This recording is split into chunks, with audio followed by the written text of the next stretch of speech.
Assalamualaikum warahmatullahi wabarakatuh. Kembali lagi di channel Biologi Education. Kali ini kita akan lanjutkan untuk pembahasan inten pariwara Biologi kelas 11, masih di bab yang pertama, yaitu struktur sel dan mekanisme transport zat melalui membran plasma. Kita bahas dulu untuk yang asesmen pertama. Kita mulai dari nomor 1, ilmuwan yang pertama kali mengemukakan tentang sel setelah melakukan pengamatan terhadap sayatan melintang gabus Quercus-Suber menggunakan mikroskop adalah jadi sebenarnya ada beberapa ilmuwan ya yang berkaitan dengan perkembangan sel. Yang pertama si Robert Hooke. Nah, ini yang paling terkenal, dia yang menemukan ruang-ruang kecil tanpa isi pada sayatan gabus Suber yang disebut dengan sel. Nah, jadi si Robert nih ya, Robert Hooke, bukan Robert Brown, itu beda. Terus yang kedua ada juga si Robert Brown. Ini dia memaparkan bahwasanya sel itu merupakan ruangan kecil yang dibatasi oleh membran yang di dalamnya terdapat cairan. Lalu ada juga si Felix. Felix itu menyatakan bahwa bagian yang paling penting dari sel itu adalah cairan selnya. Kemudian ada juga si Martias Jacob. Nah, si Martias Jacob ini mengemukakan bahwasanya Martias Jacob dan juga Theodor Schwann ini mengemukakan bahwa sel itu merupakan unit struktural makhluk hidup. Lalu ada juga Rudolf, itu juga mengemukakan bahwasanya sel itu berasal dari sel sebelumnya.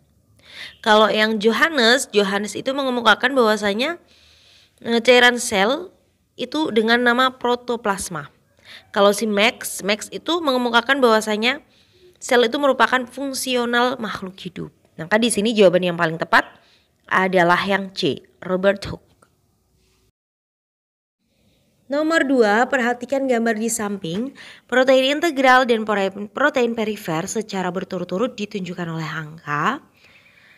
Jadi gambar ini di soal nomor 2 ini gambar si membran sel. Membran sel itu terdiri dari beberapa bagian.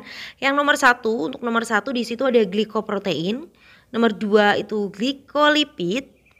Nomor 3 protein integral, nomor 4 protein perifer, sedangkan nomor 5 adalah bagian ekor dari lapisan fosfolipid yang dia bersifat hidrofobik. Maka di sini secara berturut-turut yang protein integral dan perifer adalah yang D.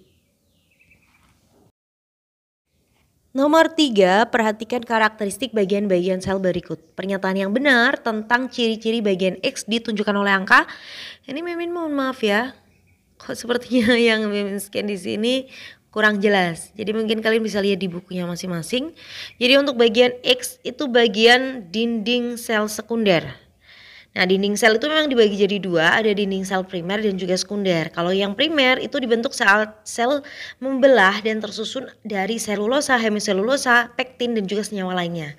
Sedangkan dinding sel sekunder itu dinding sel yang terbentuk karena adanya aktivitas penebalan.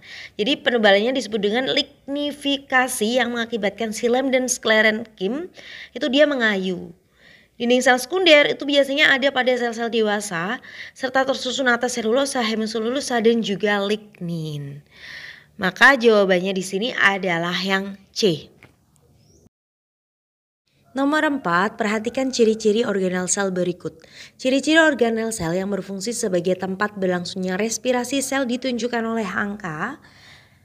Jadi kalau dia sebagai tempat respirasi itu sudah jelas ya. Kalau ada kata-kata respirasi, pembentukan ATP itu berarti si mitokondria. Nah, ini organel yang termasuk organel terkenal lah intinya. Ciri-ciri mitokondria diantaranya yang pertama memiliki membran ganda. Dia juga memiliki bagian yang disebut dengan krista yang fungsinya untuk memperluas permukaan membran sehingga penyerapan oksigennya menjadi lebih efektif. Dan bagian matriksnya itu terdapat enzim respirasi, kemudian ada juga DNA sirkuler, RNA, ribosom, dan juga protein. Jadi jawabannya di sini adalah yang E. Nomor 5, komponen-komponen sel berikut yang dimiliki oleh sel hewan dan sel tumbuhan adalah. Jadi sel hewan dan tumbuhan itu memiliki persamaan maupun perbedaan. Perbedaan di antara keduanya kalau sel hewan itu memiliki sentriol dan lisosom yang tidak dimiliki oleh sel tumbuhan. Sedangkan sel tumbuhan itu memiliki plastida, vakuola dan juga dinding sel yang tidak dimiliki oleh sel hewan. Lalu keduanya persamaannya apa? Sama-sama memiliki membran plasma, sitoskeleton dan juga ribosom.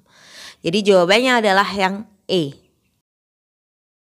Nomor 6, perhatikan gambar berikut. Organel yang berperan dalam pembentukan bagian X ditunjukkan oleh gambar.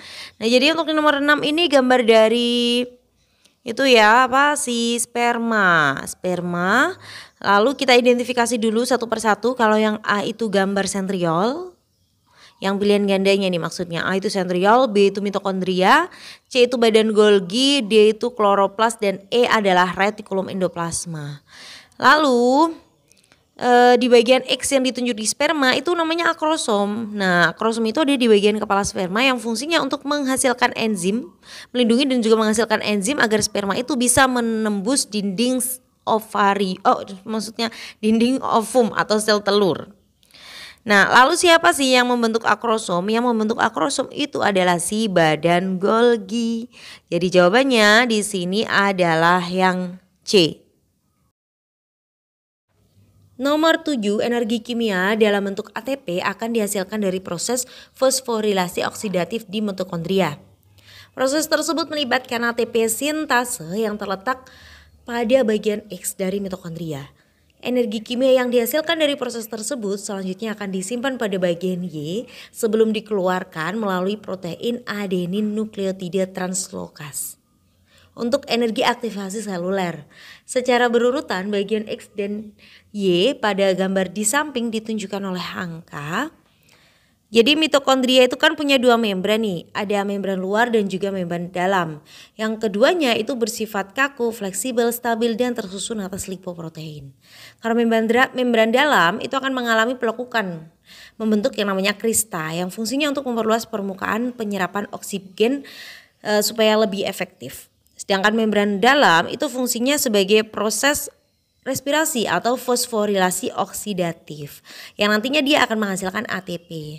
Proses ini melibatkan protein membran yang dinamakan ATP sintase. Nah, ini tadi ya. Kemudian ATP yang dihasilkan proses tersebut itu akan disimpan di matriks mitokondria yang nomor 3. Nah, sebelum dikeluarkan melalui protein yang tadi untuk energi aktivasi sekunder. Pengeluarannya akan menukar ATP dengan ADP sebagai bahan baku ATP. Jadi untuk yang angka nomor 4 itu menunjukkan ruang antar membran. Maka di sini jawabannya adalah B, 2 dan 3. Nomor 8, perhatikan beberapa fungsi organel sel berikut. Fungsi organel X ditunjukkan oleh angka.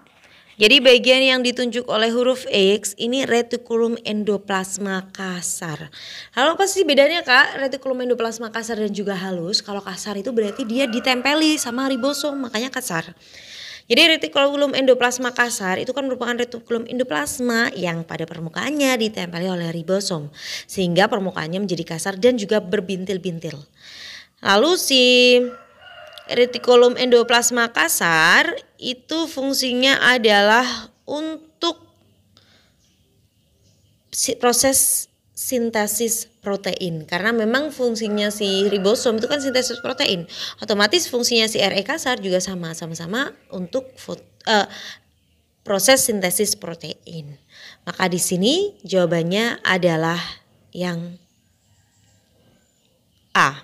1, 2 dan juga 4. Nomor 9, perhatikan gambar sel tumbuhan di samping. Batang tumbuhan yang layu dapat segar kembali jika direndam dalam air. Hal ini terjadi karena peran dua komponen sel. Komponen sel yang dimaksud ditunjukkan oleh angka. Jadi batang tumbuhan yang layu itu kan bisa segar kembali karena adanya turgiditas sel. Nah, bagian sel yang berperan dalam turgiditas sel itu adalah vakuola dan juga dinding sel. Jadi vakuolanya di sini nomor 2 yang ukurannya lumayan besar, paling besar. Lalu untuk dinding selnya adalah nomor 3. Maka jawabannya di sini adalah yang C. Nomor 10, perhatikan gambar organel berikut. Pasangan yang tepat antara jenis sel yang memiliki organel tersebut beserta fungsi dari organel tersebut adalah, jadi untuk gambar nomor 10 ini gambar dari sentriol ya. Sentriol itu adalah organel yang perkembangan dari mikrotubulus. Dia jumlahnya sepasang dan membentuk yang namanya sentrosom. Nah, untuk sentriol ini dia hanya ada pada sel hewan saja. Sel tumbuhan tidak memiliki sentriol. Lalu fungsinya apa? Fungsinya di sini dia sebagai berperan dalam membantu proses pembelahan sel. Jadi jawabannya adalah yang B. Sekian pembahasan kita kali ini, semoga bermanfaat. Jangan lupa share ke teman-teman kamu. Terima kasih. Assalamualaikum warahmatullahi wabarakatuh.